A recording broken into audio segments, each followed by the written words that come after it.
Saudari dan saudara, ibu bapak, rekan-rekan muda, adik-adik yang terkasih dalam Kristus, selamat siang. Salam sehat untuk kita sekalian. Ada sebuah ungkapan mengatakan demikian.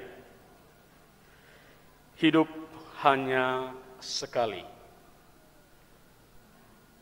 Karena itu, hiduplah yang berarti. Saudari dan saudara, ungkapan ini mau mengingatkan dan mengajak semua orang untuk tidak menyia-nyiakan hidup. Mengajak semua orang untuk memanfaatkan hidup ini dengan sebaik-baiknya, tentu untuk hal-hal yang baik. Hidup hanya sekali, maknailah hidupmu. Saudari dan saudara yang terkasih, hidup kita sebagai manusia ini merupakan sebuah kesempatan yang Tuhan anugerahkan. Tuhan mempercayakan hidup ini kepada kita agar bisa digunakan dan bisa diisi dengan hal-hal yang baik, juga dengan perbuatan-perbuatan baik. Segala yang kita miliki dalam hidup ini, entah kekayaan, baik materi maupun pengetahuan, kecerdasan, kepintaran, itu bukan untuk membuat kita bermegah dan tinggi hati di hadapan yang lain. Tidak membuat kita menjadi egois, lalu tidak mau peduli dengan orang lain. Tidak membuat kita membangun kenyamanan yang membuat orang lain sulit masuk, dan kita sendiri pun sulit untuk keluar melihat kenyataan yang ada di luar diri saya.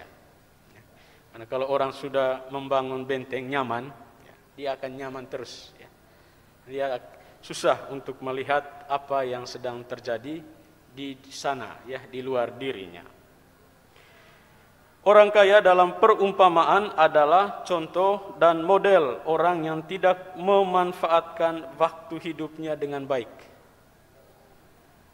Kepadanya telah dianugerahkan segalanya. Ia memiliki banyak harta dan kekayaan.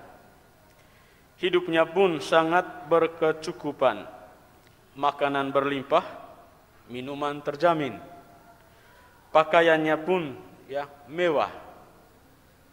Punya banyak pelayan yang melayani dia di rumahnya. Jadi, apalagi yang kurang? Semuanya tersedia. Apa yang dialami oleh si kaya ini sangat berbeda dengan apa yang dialami oleh si miskin, Lazarus.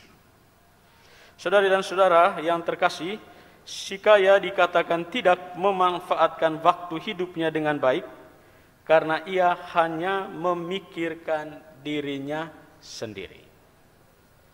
Ia menikmati sendiri kelebihan yang ia miliki tanpa sedikit pun mau berbagi dengan si miskin, Lazarus, yang tiap hari datang di depan pintu rumahnya. Padahal si kaya ini selalu berkelimpahan makanan. Tidak pernah kurang, selalu tersedia makanan. Selalu ada sisa dari apa yang ia makan. Tetapi itu malah tidak dibagi-bagikan. Sementara si miskin Lazarus tidak pernah diberi makan. Disinilah nilai minus dari si kaya ini. Hidup berkelimpahan tetapi tidak mau berbagi. Ia berlimpah dalam kekayaan dan kemewahan tetapi miskin hatinya untuk berbelas kasih. Sebagai catatan, saudari dan saudara, si kaya ini kemudian masuk neraka penderitaan itu bukan karena dia orang kaya, sekali lagi, dia menderita di kehidupan selanjutnya bukan karena dia orang kaya, tetapi karena ia tidak mau peduli dan tidak mau berbelas kasih kepada Lazarus. Jadi kalau ada yang selama hidup ini tidak mau peduli kepada satu sama lain, ya kira-kira nasibnya nanti seperti si kaya ini. Jadi dia masuk ke dalam penderitaan bukan karena ia kaya, tetapi karena tidak mau peduli dan tidak mau menunjukkan belas kasih kepada yang lain. Poin penting di sini, saudari dan saudara, adalah melakukan belas kasih selama hidup. Hidup kita akan semakin berarti ketika kita mampu menunjukkan belas kasih kepada sesama, terlebih mereka yang membutuhkan. Kualitas hidup seorang beriman, saudari dan saudara, tidak hanya diukur seberapa sering dan seberapa kuat ia berdoa. Sekali lagi saya ulangi, kualitas hidup seorang beriman tidak hanya diukur pada seberapa sering atau seberapa kuat ia berdoa.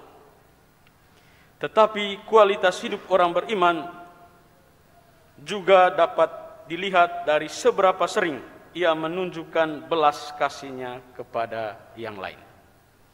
Jadi biar kita rajin berdoa,